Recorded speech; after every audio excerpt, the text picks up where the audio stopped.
جو کسرہ ہے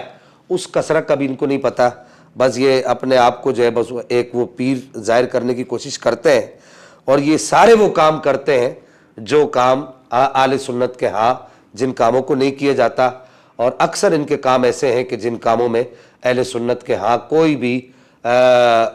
حقیقت نہیں ہے، یا اہل سنت ان کو اچھی نگاہ سے نہیں دیکھتے۔ ذرا ان موصوف کی یہ بات سن لیجئے کہ یہ کیا کہہ رہے ہیں تراویح کے بارے میں۔ السلام علیکم ورحمۃ اللہ وبرکاتہ۔ جو لوگوں نے تراویح کے تعلق سے سوالات کیا تھا ان کو میں ایک بات بتاؤں، تراویح فرض نہیں ہے کیونکہ خدا کا حکم نہیں ہے۔ تراویح نہ تو سنت ہے، یعنی اللہ کے رسول نے بھی نہیں پڑھایا، نہ پہلے خلیفہ کے دور میں تھی۔ حضرت عمر کے دور میں تراویح ایک جگہ لوگوں کو جمع کر کے پڑھانا شروع کیا گیا، جو کہ اللہ کے رسول جب قیام اللیل یعنی رات کی نماز پڑھنے جاتے تھے تہجد کی، اس وقت 3 دن صحابہ کے ساتھ پڑھی، اس کے بعد پھر سرکار نے خود منع کر دیا۔ صحابہ بلانے آئے تو سرکار غصہ ہو گئے، تراویح سرکار نے سرے سے خارج کر دی ہے۔ اللہ کے رسول نے کہا کہ جو 5 تم پہ فرض کی گئی ہے وہی پڑھو، 5 وقت کی نماز جو فرض ہے اس کو بڑے اطمینان سے پڑھو۔ آج کی تراویح کے حالات آپ خود دیکھ لو، بلٹ ٹرین کی سپیڈ سے زیادہ قرآن شریف پڑھا جاتا ہے، جو کہ قرآن خود ٹھہر ٹھہر کر آرام آرام سے پڑھنے کا حکم ہے، سننے کا حکم ہے۔ قرآن اس طریقے سے پڑھا جا رہا ہے کہ تم پہ گناہ لد رہا ہے۔ تو اپنی روزوں کا خیال کرو، 5 وقت کی نمازوں کا خیال کرو، جو اللہ اور رسول نے پڑھایا نہیں اس پہ زیادہ پریشان ہونے کی ضرورت نہیں۔ آپ نے سن لیا کہ یہ جاہل اور اجہل آدمی بخاری شریف کی ایک حدیث پڑھ کے جو ہے وہ یہاں پر استدلال کرنے کی کوشش کر رہے ہیں، اور انہوں نے وہ حدیث بھی پوری یہاں پر نقل نہیں کی۔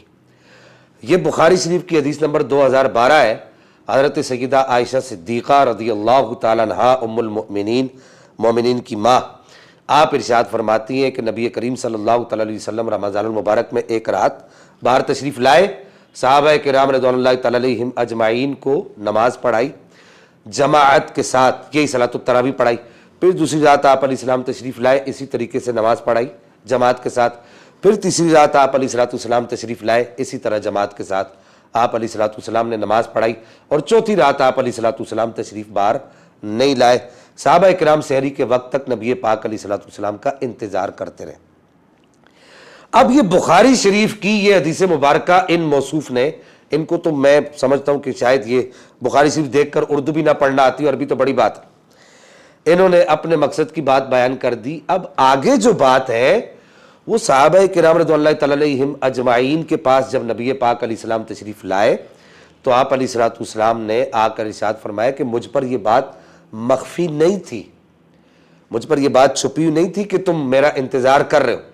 لیکن میں نے اس وجہ سے آج نماز با جماعت، یہ تراویح کی نماز با جماعت قیام اللیل والی نہیں پڑھائی، اس وجہ سے نہیں پڑھائی کہ کہیں تم پر فرض نہ کر دی جائے۔ خشیت ان تفترض علینا، کہ میں نے ان تفترض علیکم، کہ ایسا نہ ہو، میں نے یہ گمان کیا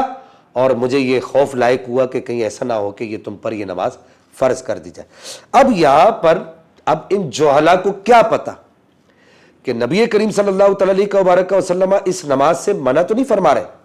آپ علیہ السلام امت کی آسانی کے لیے ارشاد فرما رہے کہ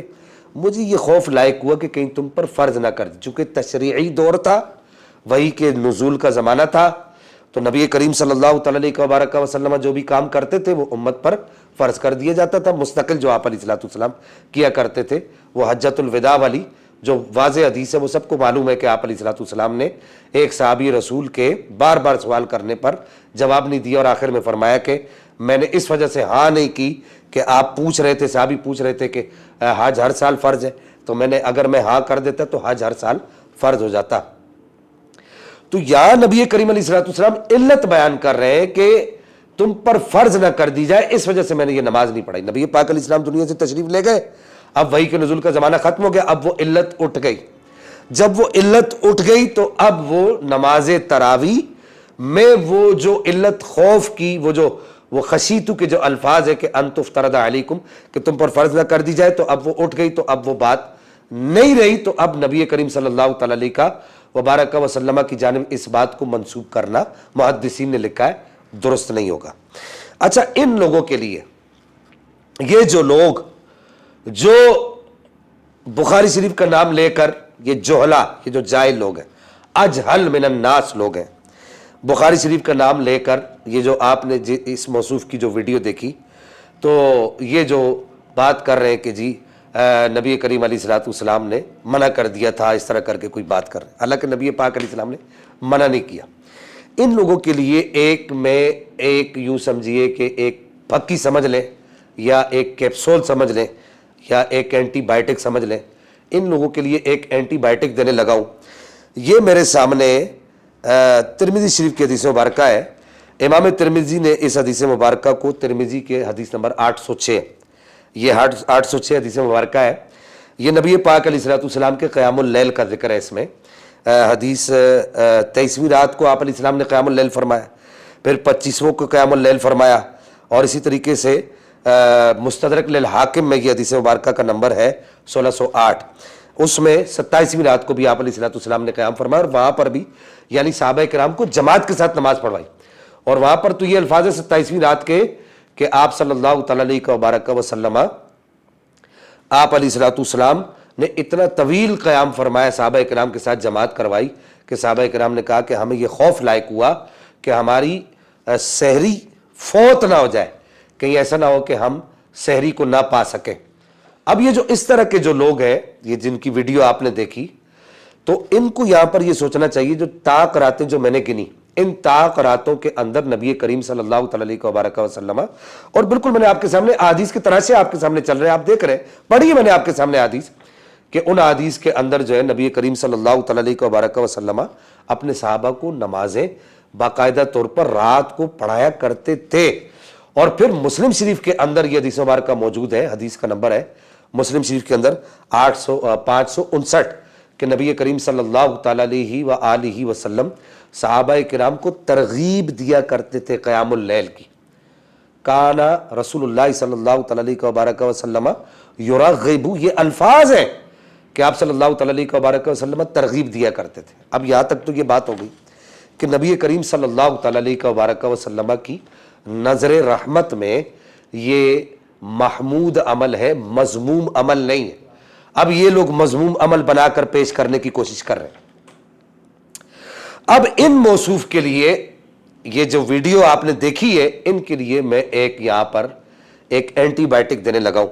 یہ اپنے آپ کو یہ اس طرح کے جو چھوٹی چھوٹی یہ 1.5 بائی 2 انچی کے یہ جو لوگ ہوتے ہیں نا، یہ جو 1.5 بائی 2 انچی کے اپنے آپ کو پیر کہتے ہیں، سوت بائی 2 سوت کے، تو یہ کہتے ہیں کہ جی ہم مولائی ہیں۔ کیا کہتے ہیں جی؟ ہم مولائی۔ اب امام ترمذی نے جو حدیث نمبر 806 نقل کی ہے کہ نبی کریم نے 23 کو اور 25 کو صحابہ کرام کو قیام کروایا، جماعت کے ساتھ نماز پڑھوائی، اس کے تحت امام ترمذی نے کیا لکھا یہ آپ کے سامنے چل رہا ہے کہ امام ترمذی نے یہاں پر ایک باقاعدہ طور پر ان نام نہاد مولائیوں کو، مولا کائنات مولا حیدر کرار کرم اللہ تعالی وجہ الکریم کا یوں سمجھیے کہ ڈنڈا مارا ہے کہ مولا حیدر کرار کرم اللہ تعالی وجہ الکریم کیا فرمایا کرتے تھے کہ وقد کان علی بن ابی طالب یحث عمر علی اقامت هذه السنہ، کہ حضرت مولا کائنات حضرت امیر المؤمنین حضرت عمر فاروق رضی اللہ تعالیٰ عنہ وارضہ عنہ کو ترغیب دلایا کرتے تھے، اکسایا کرتے تھے کہ عمر یہ جماعت قائم کرو، ایک امام کے پیچھے لوگوں کو کھڑا کرو۔ اب یہ کیسے مولائی ہے؟ اگر تم مولائی ہو، اگر تم لوگ سچے مولائی ہو، اگر تم نے واقعتاً مولا کائنات مولا حیدر کرار سے محبت کا دم بھرنا ہے، تو پھر یہ مولا حیدر کرار کرم اللہ تعالی الکریم باقاعدہ اور باضابطہ طور پہ حضرت عمر فاروق کو ترغیب دلایا کرتے تھے، اور ترغیب دلا کر حضرت عمر فاروق کو کہا کرتے تھے کہ عمر تم ایسا کیوں نہیں کرتے ہو کہ یہ جماعت قائم کر دو، ان لوگوں کو ایک امام کے پیچھے کھڑا کر دو۔ اور پھر یہاں پر حضرت مولا کائنات مولا حیدر کرار کرم اللہ تعالی الکریم سے ہی امام ترمذی نے یہاں پر حاشیہ باندھا ہے کہ امام ترمذی کہتے ہیں کہ مولا کائنات مولا حیدر کرار کرم اللہ تعالی الکریم 20 رکعت تراویح کو پسند فرمایا کرتے تھے۔ آپ سے منقول ہے 20 رکعت تراویح، یہ امام ترمذی نے یہ پورا اس کے اوپر حاشیہ لگایا گیا۔ کیا ان لوگوں کو یہ نام نہاد مولائیوں کو نظر نہیں آتا؟ اب ان نام نہاد مولائیوں کے لیے ایک یوں سمجھیے کہ ویکسین میں یہ لایا ہوں۔ یہ شرح ناج البلاغہ ہے آپ کے سامنے، یہ اس کا تراشا چل رہا ہے۔ شرح ناج البلاغہ میں اب وہ عربی عبارت چل رہی ہے، میں صرف اس کا یہاں پر ترجمہ کر رہا ہوں کہ مولا کائنات مولا در قرار کرم اللہ وجل کریم حضرت عثمان غنی رضی اللہ تعالیٰ عنہ وارضہ عنہ کے دور خلافت میں آپ مسجد میں تشریف لائے تو آپ نے دیکھا کہ مسجد میں لوگ تراویح کی نماز پڑھ رہے ہیں، اور والمسلمون یصلون التراویح، یہ الفاظ ہے، یہ شرح ناج البلاغہ ابن حدید، یہ جلد 3 ہے۔ تو کہتے ہیں کہ دیکھا کہ لوگ نماز پڑھ رہے ہیں، تراویح کی نماز پڑھ رہے ہیں، تو آپ نے فرمایا حضرت مولا کائنات نے ارشاد فرمایا، اور نام نہاد مولائیو تمہیں شرم آنی چاہیے۔ فقال نور اللہ قبر عمر کما نور مساجدنا، مولا حضرت قرار کرم اللہ وجل کریم نے ارشاد فرمایا اللہ عمر کی قبر کو منور فرمائے، نور سے بھر دے، جیسے عمر نے ہماری مسجدوں کو نور سے بھر دیا، جیسے عمر نے ہماری مسجدوں کو منور کر دیا۔ پھر اس کے بعد یہ الاستبصار کا حوالہ آپ کے سامنے چل رہا ہے کہ الاستبصار اور من لا یحضر الفقیہ، ان دونوں کتابوں کا حوالہ آپ کے سامنے چل رہا ہے کہ امام جعفر صادق لجپال سرکار رضی اللہ تعالیٰ عنہ وارضہ عنہ بھی، آپ بھی صلاۃ التراویح، یہ جو رات کو قیام اللیل کیا جاتا ہے، اس کو پسند فرمایا کرتے تھے۔ یہ پورا آپ کے سامنے حوالہ چل رہا ہے، چونکہ یہ بات طویل ہو جاتی ہے، میں پھر اس پر مزید بحث نہیں کرنا چاہوں گا، نہیں کروں گا۔ پھر اس کے بعد یہ فروع کافی کا حوالہ آپ کے سامنے چل رہا ہے کہ حضرت امام جعفر صادق رضی اللہ تعالیٰ وارضہ عنہ یہ قیام اللیل جو ہے یہ رمضان المبارک کی راتوں میں آپ اس کو پسند فرمایا کرتے تھے۔ اور ان مولائیوں کو، ایک نام نہاد مولائیوں کو، ایک میں ذرا ایک اور ویکسین، ایک ڈوز اور لگانے لگا ہوں کہ اگر تم سچے مولائی ہو نا تو امام جعفر صادق لجپال سرکار تو رمضان المبارک کی راتوں میں 100 رکعت پڑھا کرتے تھے، 100 رکعت پڑھا کرتے تھے۔ تمہاری طرح اجروں میں بیٹھ کر مریدوں کے نذرانے اپنی جیبوں میں نہیں بٹورتے تھے، ایک رات میں 100 نوافل کی روایات موجود ہے کہ امام جعفر صادق پڑھا کرتے تھے۔ اور پھر انہی مولائیوں کو ایک اور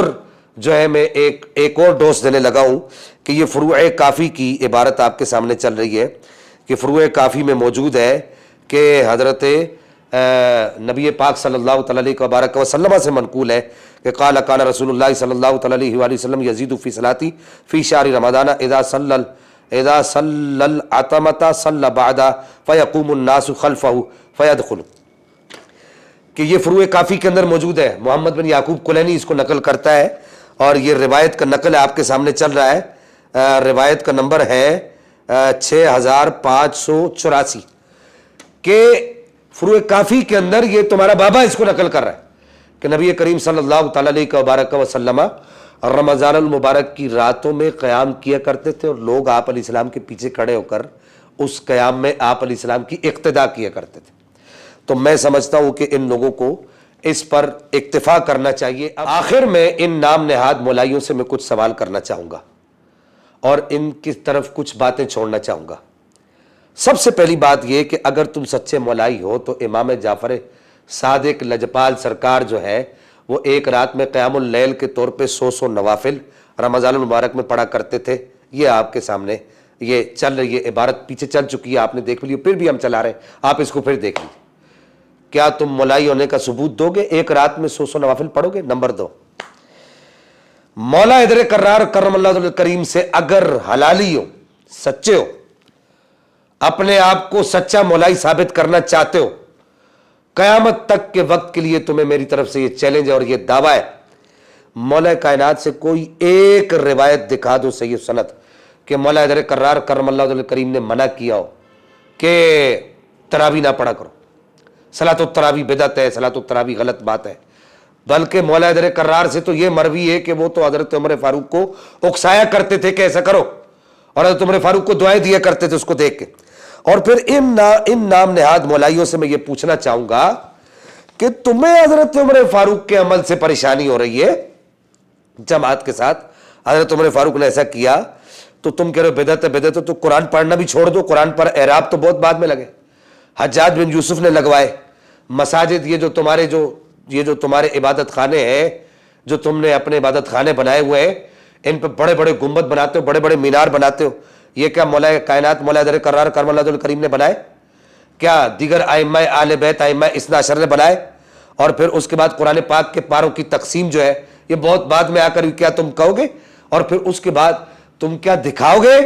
یہ تواتر طبقہ کے ساتھ ثابت ہے صلاۃ التراویح۔ کیا تم دکھاؤ گے کیا تم ہمت کرو گے